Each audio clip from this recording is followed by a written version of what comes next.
પ્રતિનિધિઓ વારંવાર ગાંધીનગર શાંતિથી વાત કરીને આવ્યા છે.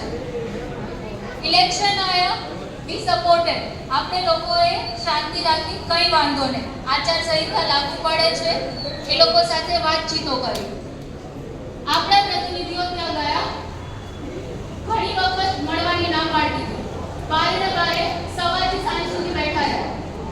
બરાબર છે.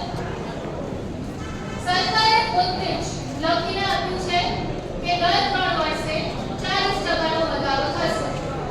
આપણામાંથી કોઈ લખ્યું નહીં. સરકારનો પોતાનો નિયમ છે. એવરી 3 years, દર 3 વર્ષે અહીંના ડોક્ટર્સ હડતાલ કરે